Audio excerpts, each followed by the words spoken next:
Looking back, it was easy to see that this was the kind of day that would change her life forever.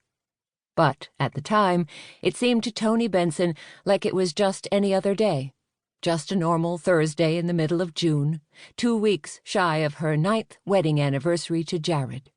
The sun was shining, the birds were chirping, not a thing looked out of place. Work that day went by in a flash.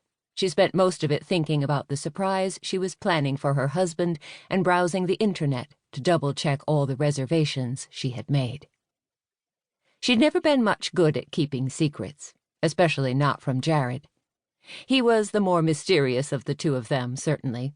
As a matter of fact, in 12 years together, she'd hardly learned much about him at all. He always said, with the same sort of exasperated, "Why are you even bothering with this?" kind of tone, that there just wasn't much to know.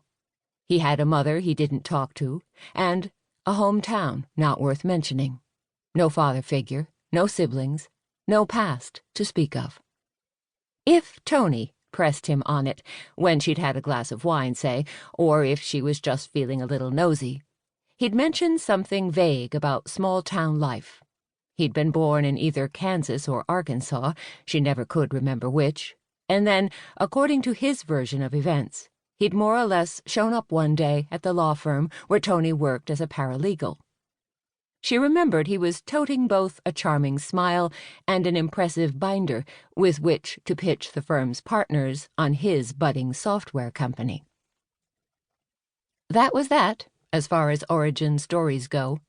Jared had stayed behind after his presentation to flirt with Toni a bit, while she made excuses to linger and help him take down the backdrop he'd set up for his presentation. Neither of them had been in any great hurry to leave. Eventually, he'd asked to take her to dinner, and she'd pretended to ponder it for a bit before saying yes. He was awfully handsome, which made her a bit wary, but he seemed genuine enough. He had dimples set on either side of a country boy's "aw shucks" kind of smile, and that felt like something that could be relied upon. One date led to another, and before Toni knew it, they were moving in together into a house in Virginia Highlands, an up-and-coming neighborhood near Atlanta. It was fun for the longest time. Jared loved to take Toni on weekend drives in his Mazda convertible around the rich neighborhoods in Cobb County. They'd slow down or stop outside the gates of the truly jaw-dropping mansions to ogle. He would whistle and slap Toni on the thigh to point out this ironwork fountain or that fluted marble column, which always made her laugh.